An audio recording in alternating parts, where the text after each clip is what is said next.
Hello everyone, आप सब कैसे हैं। मैं उम्मीद करता हूं कि बहुत अच्छे होंगे और अपनी पढ़ाई को बहुत अच्छे से कर रहे होंगे। मैं आकाश कुमार बढ़ाना आईसीटी वर्चुअल क्लासरूम में आपका बहुत बहुत स्वागत करता हूं मेरे प्यारे बच्चों। जैसा आपको पता है, बेसिकली हमारी 10th क्लास है और 10th क्लास में हम लोग देख रहे हैं आपका ज्योग्राफी, और ज्योग्राफी में हम लोग नया चैप्टर आपका प्रारंभ करेंगे। विनिर्माण क्षेत्र को हम लोग देखेंगे कि आपका बेसिकली आपका जो हमारी आपका मैन्युफैक्चरिंग यूनिट्स हैं, आपका इंडस्ट्री है, उस पर हम लोग आपका बात करने वाले हैं। तो चैप्टर को हम लोग पढ़ेंगे। कोई भी चीज़ ऐसी है जो आपको समझ नहीं आती मेरे प्यारे बच्चों, तो आप लोग लाइव जुड़कर चैट के माध्यम से अपनी क्वेरी को, अपने प्रश्न को आप मुझसे लाइव जुड़कर चैट के माध्यम से कोई भी बच्चा अपनी क्वेरी को पूछ सकता है। और फिलहाल हम चलते हैं सीधा डिजिटल बोर्ड पर। चलिए ध्यान दीजिए मेरे प्यारे बच्चों, हम सबसे पहले इसके अंतर्गत क्या देख रहे थे। तो हम लोग बात कर रहे थे विनिर्माण क्षेत्र की। तो चैप्टर नंबर 6 है विनिर्माण, हम लोग इसमें पढ़ेंगे और बड़ा अच्छा चैप्टर है। आपको बहुत सारी इंडस्ट्री बेस्ड जो आपकी चीजें हैं आपको समझ आएंगी और आप अच्छे से इसको भी देखेंगे क्या होती है इंडस्ट्री, देखेंगे। कह रहे हैं कि कच्चे माल को मूल्यवान उत्पाद में परिवर्तित अधिक मात्रा में वस्तु का उत्पादन को विनिर्माण या वस्तु का निर्माण कहते हैं। देखिए विनिर्माण कितनी अच्छी परिभाषा दी है। कोई भी आपका कच्चा पदार्थ है, रॉ मटेरियल है, वो आपका मूल्यवान उत्पाद बनाने के लिए उसको चेंज करना पड़ेगा और अधिक मात्रा में वस्तु के उत्पादन को विनिर्माण कहते हैं। एग्जाम्पल देखिए, आपके पास लोहे की शीट है, ठीक। तो लोहे की शीट की शायद इतनी वैल्यू ना हो, आप लोहे की शीट से कार बनाएं तो वो ज्यादा आपकी मूल्यवान होगी ना, उसकी कॉस्ट आपकी हैवी होगी, ज्यादा होगी। तो उससे क्या होगा कि वस्तु का विनिर्माण ही क्या है, वस्तु का निर्माण कहलाता है।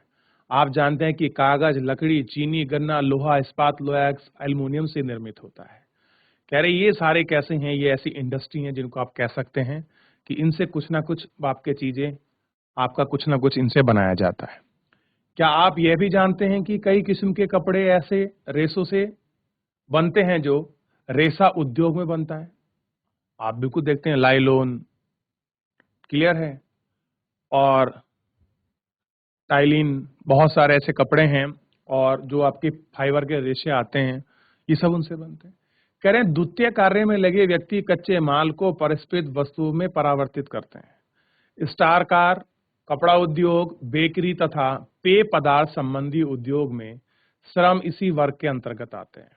कोई स्टील फैक्ट्री है, कहीं कार बन रहा है, कहीं कपड़े की मैन्युफैक्चरिंग हो रही है, कोई बेकरी है, कोई भी आपका पेय मतलब कोल्ड ड्रिंक संबंधित अल्कोहल जो आपकी चीजें बनती हैं, ये सब किसके अंतर्गत है, ये द्वितीय कार्य। और मैंने आपको बताया है कि प्राइमरी में एग्रीकल्चर बेस्ड, सेकंड में आपका इंडस्ट्री बेस्ड जिसमें हम कुछ निर्माण करते हैं, और टर्सरी में सर्विस सेक्टर काउंट होते हैं।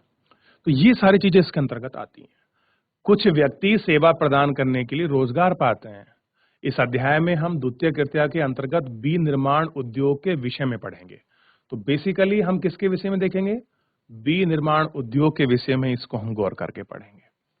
किसी देश की आर्थिक उन्नति का विनिर्माण उद्योग के विकास से मापा जाता है। कि अगर किसी विकास को मापना है किसी देश को, तो उसकी जो इंडस्ट्री है उसी से हम लोग उसको मापते हैं कि उसके यहाँ मैन्युफैक्चरिंग कितना है, उसके यहाँ कितनी इकोनॉमिकल आपकी ग्रोथ है।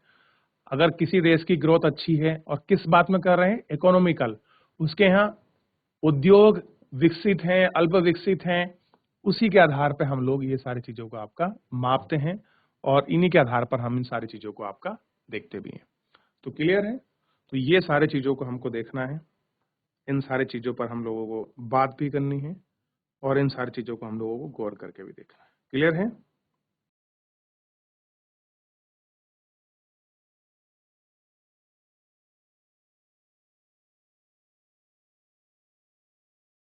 चलिए, तो इतना आपको समझ आया विनिर्माण का महत्व। अब ये जो आपका विनिर्माण सेक्टर है, इसका इंपॉर्टेंस क्या है, इसको देखते हैं। विनिर्माण उद्योग सामान्यतः विकास की तथा विशेषता अर्थव्यवस्था के विकास की रीढ़ समझते हैं। तो आपसे पूछ ले अर्थव्यवस्था की रीढ़ क्या है, तो आप सिंपल कह सकते हैं कि जो अर्थव्यवस्था की रीढ़ है वो क्या है। तो आप कहेंगे अर्थव्यवस्था की रीढ़ किसको माना जाता है, औद्योगिक सेक्टर को। क्लियर है। औद्योगिक सेक्टर को हम लोग इसकी रीढ़ मानते हैं। अब देखिए क्या कह रहे हैं कि विनिर्माण उद्योग ना तो कृषि के आधुनिकीकरण में सहायक है और ना ही वरना द्वितीय तृतीय क्षेत्र में रोजगार उपलब्ध कराने में कृषि पर निर्भरता कम है। उद्योग के विकास को बेरोजगार तथा गरीबी उन्मूलन की आवश्यक शर्तें यहाँ से शुरू होगा। देखिए कह रहे कृषि और उद्योग एक दूसरे से पृथक नहीं है। अगर आप ये कहने लग जाएं कि एग्रीकल्चर और ये एक दूसरे से अलग हैं, तो ऐसा नहीं है। ये कैसे हैं? एक दूसरे के साथ हैं, क्योंकि आप जानते हैं कि रॉ मटेरियल बहुत सारा आपको कहां से मिलता है? एग्रीकल्चर से ही मिलता है। तो इसलिए कैसे हैं? एक दूसरे पर पूरक हैं। एक दूसरे के कैसे हैं? पूरक हैं, कॉम्प्लीमेंट्री हैं। उदाहरण के लिए भारत में कृषि पर आधारित उद्योग ने कृषि पैदावार बढ़ोतरी को प्रोत्साहित किया है। ये उद्योग कच्चे माल और कृषि पर निर्भर है। किस पर निर्भर है? कच्चे माल और कृषि पर। तथा इसके द्वारा निर्मित उद्योग जैसे सिंचाई के लिए पंप, उर्वरक, कीटनाशक, ठीक, और प्लास्टिक पंप, कृषि और मशीन रोजगार आदि इन पर निर्भर है। इसलिए विनिर्माण उद्योग के विकास और प्रतिस्पर्धा से केवल कृषि में ही उत्पादन को आपका बढ़ावा मिलता है, अपितु उत्पादन प्रक्रिया भी नहीं समझ जाती। आज वैश्वीकरण के युग में हमारे औद्योगिक को लघु प्रतिस्पर्धा समझने की आवश्यकता है। ठीक, केवल आत्मनिर्भर ही काफी नहीं है। हमारी वस्तुएं गुणवत्ता में अंतर्राष्ट्रीय स्तर पर हो तो हम अंतर्राष्ट्रीय बाजार में प्रतिस्पर्धा कर पाएंगे। अगर हमने जिन चीजों को बनाया है वो अगर इतनी फाइन क्वालिटी की हो तो हम क्या कर पाएंगे? इंटरनेशनल लेवल में अपनी मार्केट, अपने बाजार को आपका कब्जा पाएंगे और हम उनको आपका देख पाएंगे। तो कहीं ना कहीं हमको अपनी इंडस्ट्री को इस तरह से डेवलप करना है ताकि हम पूरी फाइन क्वालिटी में अपनी चीजों को, अपने प्रोडक्शन हम लोग कर पाए। कह रहे राष्ट्रीय अर्थव्यवस्था में उद्योगों का योगदान। आपको पता होगा कि जो उद्योग हैं, चाहे भी कोई हैवी इंडस्ट्री हो, कोई एल्युमिनियम हो, कच्चे माल की कोई फैक्ट्री हो किसी भी प्रकार की, वो किस तरह से हमारी राष्ट्र की अर्थव्यवस्था में, नेशनल इकोनॉमी किस प्रकार से अपना कंट्रीब्यूट करती है, हमको देखना है। तो सबसे पहले ये बताइए कि आपको विनिर्माण जो सेक्टर है वो आपको समझ आया कि नहीं आया? आपसे पूछ लें एग्रीकल्चर सेक्टर क्या है तो आपको क्लियर होना चाहिए। ठीक, ये आपको देखना है। चलिए, तो सबसे पहले आप बताइए मुझे, आपको विनिर्माण सेक्टर समझ आया नहीं आया?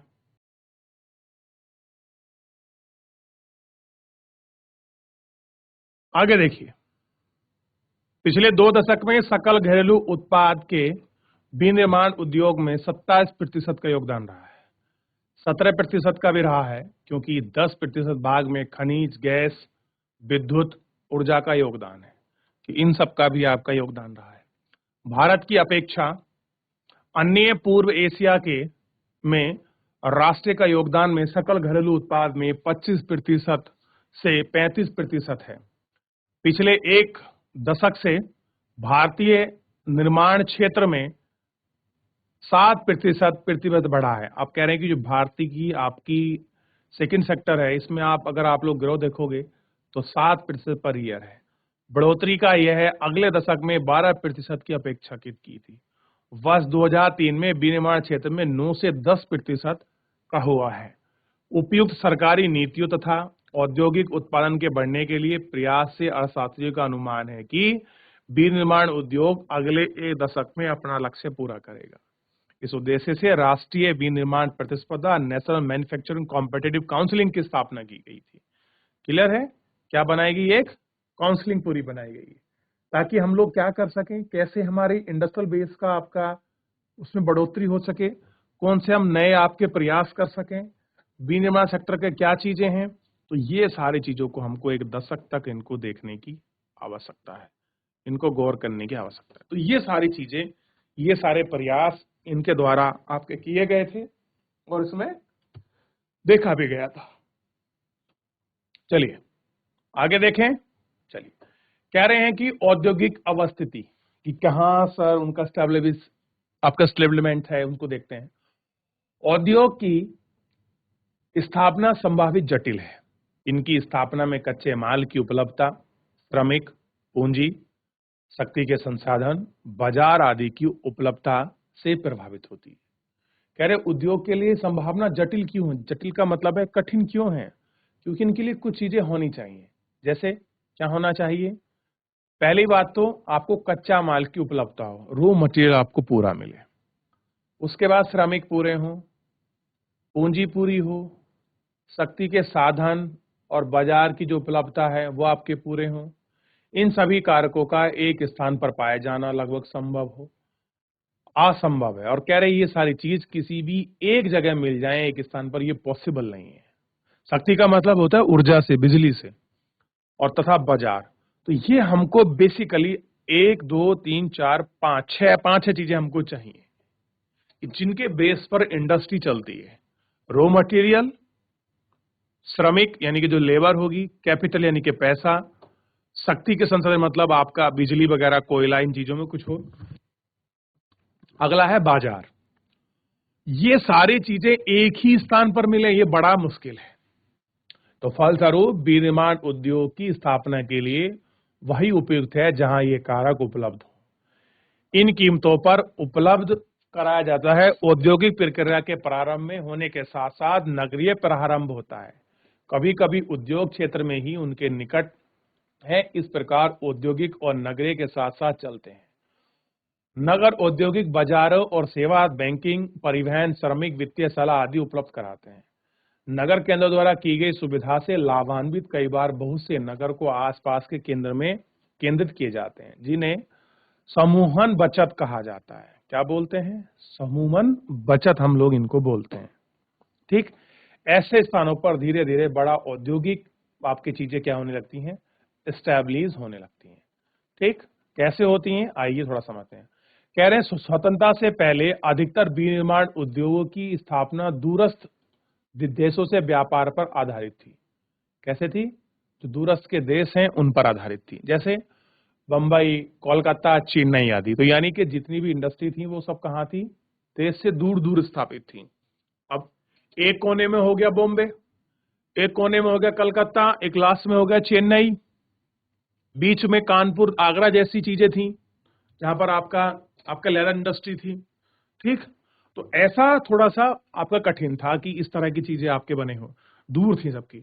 कह रहे परिमाण स्वरूप जो उनका रिजल्ट हुआ कि कुछ एक नगर औद्योगिक नगर के रूप में उभरे और एक शहर बने, महानगर बने। और वो किस बेस पर थे आपको पता होना चाहिए? वो पूरे इंडस्ट्री बेस्ड थे। कैसे थे? इंडस्ट्री बेस्ड थे।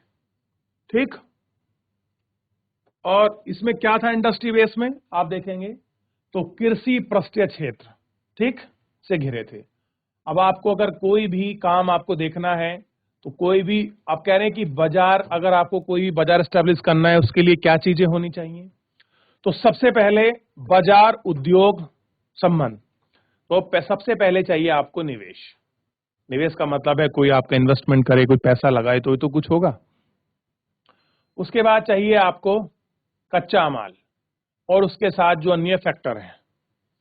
उसके बाद चाहिए आपको उत्पादन घटक जिनसे आपका प्रोडक्शन होगा। आपको फैक्ट्री लगानी है तो लैंड भी होनी चाहिए।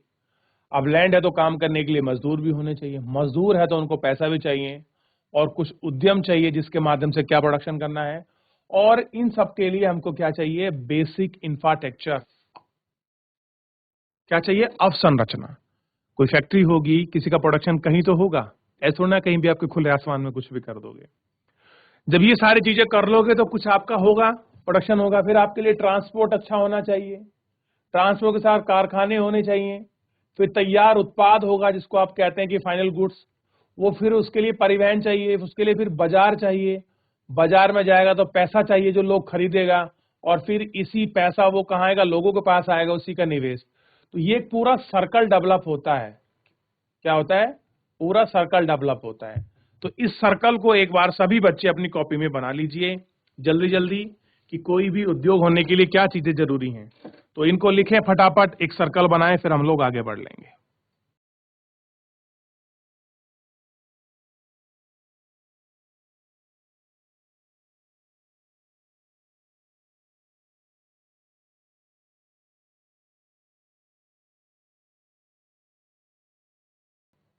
देख लिया? चलिए, तो इतना हम लोग इसमें आपका देख चुके हैं। कह रहे किसी उद्योग की अवस्थिति का निर्धारण उसकी न्यूनतम उत्पादन लागत से निर्धारित होता है। कोई भी उद्योग में क्या चीज है कि उसका न्यूनतम आपका प्रोडक्शन कॉस्ट क्या है। सरकारी नीतियों तथा पुनर्निर्माण श्रमिक की उपलब्धता भी उद्योग की अवस्थिति को प्रभावित करती है। सबसे पहले क्या करती है कि गवर्नमेंट की आपका पॉलिसी किस प्रकार की है और उसमें स्किलफुल जो श्रमिक है वो कैसे हैं, क्या आपने स्किलफुल लगाए हैं या किसी को आपने लगा दिया नहीं को, इस प्रकार से। उद्योग की आदर्श अवस्थिति क्या है, सबसे पहले देखिए उस उद्योग को कच्चा माल प्राप्त करने की लागत। दूसरा है उस स्थान पर उत्पादन लागत हो, उस स्थान पर उद्योग की स्थापना का निर्णय हो और उत्पादन के वितरण की लागत। तो ये उद्योगों की 4 फेवरेबल कंडीशन है। तो इन कंडीशन को देखना बहुत जरूरी है।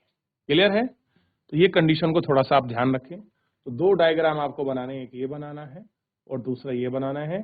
और सबसे इंपॉर्टेंट अगर रोल की बात करें कि कौन सा रोल निभाते हैं, तो देखिए सरकार की पॉलिसी भी बहुत बड़ा रोल निभाती है और दूसरा आपके स्किलफुल जो आपके लोग उनके पास काम कर रहे हैं वो सारे, और उसके साथ न्यूनतम प्रोडक्शन कॉस्ट क्या है किसी फैक्ट्री की, किसी भी उद्योग की। क्लियर है? तो एक बार इसको बना लीजिए ताकि हम लोग आगे बढ़ सकें और इसमें आगे चीजों को देख सकें।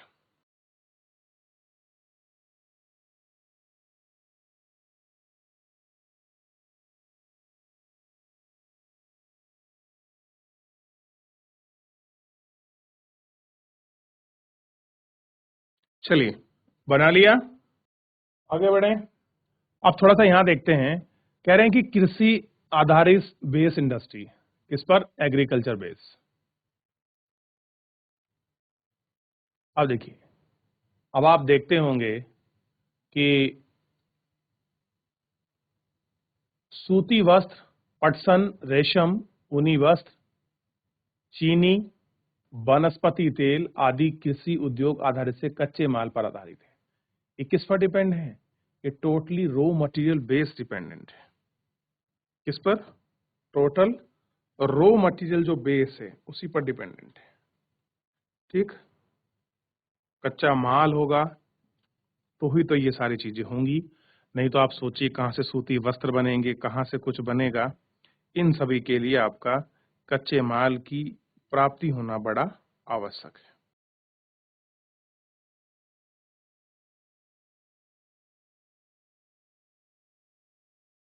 देखिए अगला है वस्त्र उद्योग। कह रहे हैं कि भारतीय अर्थव्यवस्था में वस्त्र उद्योग का अपना अलग महत्व है, क्योंकि औद्योगिक उत्पादन में महत्वपूर्ण योगदान है कि जो इंडस्ट्री का जो आपका प्रोडक्शन है उसमें एक इम्पोर्टेंस आपकी रोल हमेशा प्ले करता रहा है। देश में अकेला उद्योग है जो कच्चे माल से निर्मित अतिरिक्त मूल्य उत्पादन का एक श्रृंखला में परिपूर्ण और आत्मनिर्भर है। कैसा है आपका? परिपूर्ण है और आत्मनिर्भर है। ठीक, अगला देखिए सूती वस्त्र उद्योग। प्राचीन भारत में सूती वस्त्र उद्योग हाथ से कटाई, हस्तकरघा, बुनाई तकनीकियों से बचाए जाते हैं। 18वीं शताब्दी के बाद ही विद्युतीय हस्तकरघा का उपयोग होने लगा है। उपनिवेश काल के दौरान हमारे परंपरागत उद्योग को बहुत हानि हुई, क्योंकि हमारे उद्योग इंग्लैंड के मशीन निर्मित वस्त्र पर प्रतिस्पर्धा नहीं कर पाए। क्योंकि जिस तरह से आप देखते हैं कि आज़ादी के समय में भी आपने देखा है और उससे पहले की स्थिति में कि अंग्रेज लोग हमारे यहाँ से कच्चा माल खरीदते थे, रॉ मटेरियल, और उस कच्चे माल को खरीद कर वो लोग अपने उसको कहाँ ले आते थे? इंग्लैंड। इंग्लैंड में उसको मैन्युफैक्चरिंग करते थे और सूती कपड़ा बनाकर उसे भारतीय बाजारों में बेचते थे। कारण क्या था? जो हम लोग सूती, हमारे पास जो कॉटन था उसकी जो क्वालिटी थी वो इतनी फाइन, फाइन का मतलब अच्छी अच्छी क्वालिटी नहीं थी जितनी आपका इंग्लैंड में बनी जो औद्योगिक क्रांति के बाद जो आपके मशीन से कपड़ा बुना जा रहा था, तो उसकी तुलना में हमारे पास इतना अच्छा नहीं था। दूसरी बात ये थी कि भारत का जो आपका कपड़ा था हस्तकरघा से निर्मित वो महंगा था और जो लोग इंग्लैंड से बनाकर बेच रहे थे वो सस्ता था। तो इस तरह से क्या हो गया कि भारत में जो कताई और हस्तकरघा तकनीक थी वो पूरी बर्बाद हो गई। मजदूर बेघर हो गए, जो लोग कारीगर थे जो काम करते थे वो बेघर हो गए, उनका आपका रोजगार नहीं चल रहा है, व्यापार नहीं चल रहा है, जिससे क्या हो गया, भारत की जो अपनी पारंपरिक जो अर्थव्यवस्था थी, एक पारंपरिक जो स्ट्रक्चर बना हुआ था वो आपका टूट गया। तो कह रहे हैं प्राचीन भारत में सूती वस्त्र उद्योग से कताई, हस्तकरघा, बुनाई तकनीकी से बनाए जाते थे। 18वीं शताब्दी के मध्यम तक विद्युत हस्तकरघा का उपयोग होने लगा। अब किससे चलने वाले आगे? बिजली से। पहले किससे चलते थे? हाथ से। तो कह रहे हैं कि औपनिवेश काल के दौरान हमारे परंपरागत उद्योग में बहुत हानि हुई, क्योंकि हमारे उद्योग इंग्लैंड मशीन से निर्मित स्पर्धा नहीं कर पाए। और क्या हुआ? इंग्लैंड की जो आपकी मशीनरी थी उससे हम कंपटीशन नहीं कर पाए, और क्या हुआ कि हम उससे पिछड़ गए। देखिए किस तरह से। पहले क्या है? रेशम का उत्पादन होता है। अगर कोई एक कपड़ा आप तक बनता है, सोच के देखिए, अगर आपको शर्ट पहुंच रही है, उत्पादन से पहले बहुत सारे प्रोसेस है जो आपके किसान के खेत में होती है। इससे पहले की जो एक्टिविटी हम उसको कहेंगे प्राइमरी। इसलिए मैं एरो का मुंह पीछे की तरफ कर रहा हूं। अब उत्पादन हो गया, इससे आगे किसका काम है? सेकेंड इंडस्ट्री का। कच्चा माल था, उस कच्चे माल की आपने क्या कराई? देखिए, कच्चे माल को आपने उत्पादन किया, फिर उसकी धुनाई होती है, कताई होती है। कताई के बाद उसकी बुनाई होती है, फिर रंगाई होती है और फिल्टर होता है। फिर कहीं कोई क्या बनता है आपका, किस तरह से आपका वस्त्र बनता है। जैसे आपका कच्चा रेशा बनेगा, कताई के बाद सूत बनेगा, बुनाई के बाद आपका कपड़ा बनेगा, और रंगाई इंगाई के बाद आपका गारमेंट तैयार होगा, जिसको आप कहते हैं कि रेडीमेड कपड़े। रेडीमेड को बोलते हैं गारमेंट, यानी कि जो पहले से ही प्रिपेयर होते हैं, जिनको आपको सिलाई वगैरह कुछ नहीं करना पड़ता टेलर के पास। तो आप इसको अच्छे से समझ सकते हो। तो ये पूरा प्रोसेस है जिसके माध्यम से कोई कपड़ा आप तक पहुंचता है। तो अब आपको समझ आना चाहिए कि एक कपड़ा बनाने में कितना समय लगा।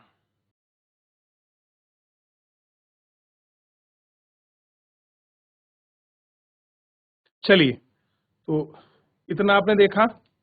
आगे बढ़े। एक बार जितना हमने पढ़ा है अब तक, एक बार थोड़ा सा आप लोग एक बार पीछे पूरा इसमें आपका देख लीजिए, क्योंकि थोड़ा सा आपको कंफ्यूजिंग लगेगा। ऐसा ना हो कि आपको प्रॉब्लम आए। अब देखिए, ये मैंने अभी इसमें जो कुछ चीजें हैं ये मैंने अभी नहीं पढ़ाई। जैसे उद्योगों का वर्गीकरण, यानी कि आप क्लासिफिकेशन ऑफ इंडस्ट्रीज। तो जैसे कुछ ऐसी इंडस्ट्री हैं जो आपका रॉ मटेरियल बेस है, कच्चे माल पर आधारित है। कुछ आपकी क्या है, कुछ उनके इंपॉर्टेंस रोल्स हैं। कुछ आपके क्या है, कैपिटल बेस हैं। कुछ आपका स्वामित्व के आधार पर है, क्योंकि कोई आपका प्राइवेट है, ऑनरशिप जिसको बोलते हैं बेसिकली। तो ये आप थोड़ा सा ये प्रकार को एक बार आपका देख लीजिए कि आपका रॉ मटेरियल बेस क्या इंडस्ट्री होते हैं। जैसे कृषि आधारित आप देख रहे हैं, सूती वस्त्र, रेशम, पटसन, ये सब रबड़ इत्यादि किस पर निर्भर है? आपका रॉ मटेरियल पर। एक है आपके मिनरल बेस, जिनको कहते हैं खनिज, जैसे लोहा, तांबा, सीमेंट। ये किस पर इंडस्ट्री डिपेंड करती है? खनिज पर। ठीक है। और भूमिका के आधार पर देखिए, आधारभूत आपका इंडस्ट्री जो आपका रॉ मटेरियल पर डिपेंडेंट है, एक दूसरे पर निर्भर करती हैं, जैसे कि लोहा, इस्पात, तांबा, एल्यूमिनियम। एक है उपभोग बेस्ड इंडस्ट्री, आप देख सकते हैं दाल, चीनी वगैरह। और एक है कैपिटल बेस्ड इंडस्ट्री। एक लघु कोई भी आपको फैक्ट्री स्थापित करनी है तो उसके लिए आपको अधिकतम इन्वेस्टमेंट चाहिए। इसकी भी एक सीमा है, समय है, इनको परावर्तित करना होगा, आवश्यक निवेश के आधार पर की जाती है। मूल्य निवेश के साथ बदलाव होगा। वर्तमान में 1 करोड़ रुपए अधिकतम आप लोग इसमें एक्सेप्ट कर सकते हैं। अलग अलग कंडीशन है। तो ये सारी चीजें हैं, तो इन्हें एक बार थोड़ा सा आप लोग आपका देख लेंगे तो मैं और आपको बताऊंगा। फिर दूसरा, कच्चे माल और तैयार माल और भारी आधार पर आप देखेंगे रॉ मटेरियल बेस हैं। कुछ ये इंडस्ट्री हैं आप देखेंगे, जैसे मोटर कार हो गया, विद्युत पलम। तो इन चीज को थोड़ा सा एक बार आप अगर गौर करके देख लेंगे तो सारी चीजें बड़ी स्पष्ट हो जाएंगी और आप इनको समझ पाओगे। एक बार आप गौर कर लें, कोई डाउट है, कोई क्वेरी है, कोई चीज समझ नहीं आ रही है इसके अंतर्गत, आप मुझसे पूछ सकते हैं मेरे प्यारे बच्चों। और वैसे भी आपको पता होना चाहिए कि जो आपकी इंडस्ट्री हैं आज के समय में मॉडर्न टेक्नोलॉजी है। पहले तो हर चीज मशीन को चलाने के लिए हमें प्रॉपर आपके श्रम की आवश्यकता होती थी, लेकिन आज के समय में इतनी मॉडर्न टेक्नोलॉजी है कि सब कुछ ऑटोमेटिक कंप्यूटराइज है, और हमको सब उनसे ही आपकी फ्रीक्वेंसी नंबर सेव कर कर जितनी कमांड हमको देनी है, हम कंप्यूटर प्रोसेस से मशीनों को ऑपरेट करते हैं। तो इन सारी चीजों को भी हमको थोड़ा सा ध्यान रखना है, और इनको भी हम इसमें पढ़ेंगे। तो एक बार पूरा देख लीजिए, कोई क्वेश्चन है पूछ लीजिए।